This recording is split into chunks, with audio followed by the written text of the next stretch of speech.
guys just show a lot of character and their perseverance to continue competing, and it's one of them.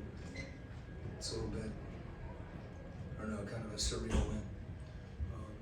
But I thought we weren't selfish and we just competed, and eventually caught some breaks, and obviously DJ had that stretch there where he put us on his back and just made all kinds of plays, and I thought just lifted the group. But even prior to that, we started to defend at a higher level, which is not always as easy as people think. Particularly when the team is, certainly you feel like there's more we could do in the first half, but when they're making 67% of their threes, that it's easy to have that deflate you into, the thing that's really terrific is that you go into halftime and you came out of halftime and we didn't let that happen. I'm just kind of curious, what do you say to your team at halftime when they're down 21 points? The NBA is funny, and I think more than being down, we were just struggling to get stops, and that's what we talked about. Let's get some stops and be able to get out in transition. McDaniels defensively is unique. And he can impact the game. His length made it hard for us offensively in the half court, as did their size.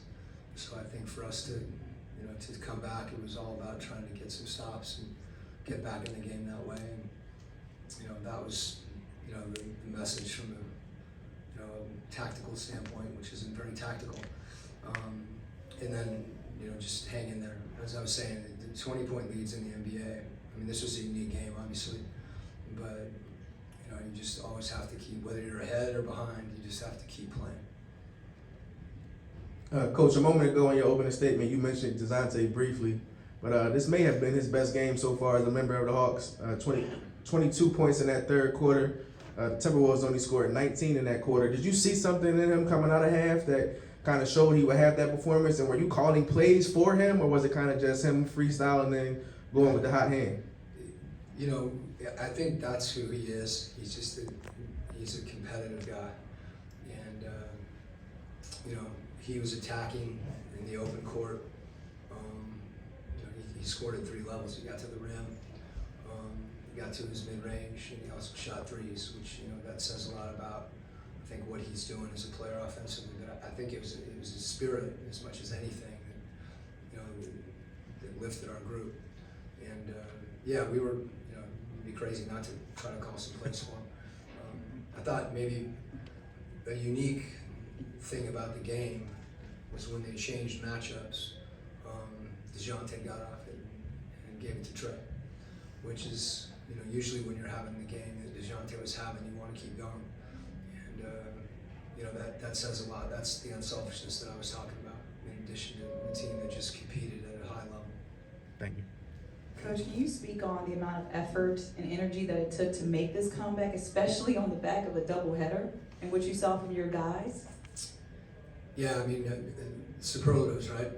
It's not easy to do, and particularly when not easy to, back-to-backs are hard, but it's there's a switch in your head where you're going to be tired at various times. You're going to be on back-to-backs, and if you want to hang on to those things as a reason to not be able to play at a high level, you certainly can. And I think people understand that, but they didn't want to pass in this game. They didn't want to pass. They wanted to compete.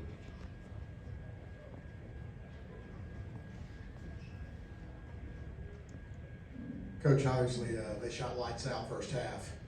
As you weather that storm and get into the second half, and counting last night as well, are you seeing more and more what you're hoping to build with your collective defense? Are you seeing that chemistry start to come in spurts more than perhaps the first couple of games? Are you starting to see it come together a little bit? I've seen us execute the things we've been talking about since the first day of training camp, and the first couple games we did, not as high a level. Tonight we did in the first half, and we did the second half. So the key is, I think, in all those situations you're referring to, one, think our group knows that they need each other. And the second thing is you're not going to be perfect, but you know how you react to situations where you have breakdowns, and can you get to the next play? And that was, you know, that was on display tonight. Our ability to get to the next play, you know, when something didn't go the way we wanted to. Anthony Edwards came out hot, obviously slowed down the second half. How would you evaluate Dejounte's defense on him?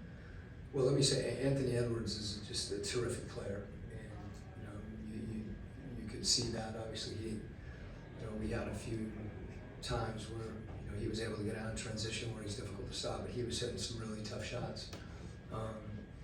And yeah, I mean, I think that was part of Dejounte's night. You know, the stat sheet says he had what, 41 points. But defensively, as I said, you know, anytime you see players, you know, up on the ball, working, competing, I think it's inspirational to the guys behind them, and then it picks your level up because you don't want to let that guy down, and you could feel him, you know, on both ends of the floor. Thanks, Coach. Okay. Thank you.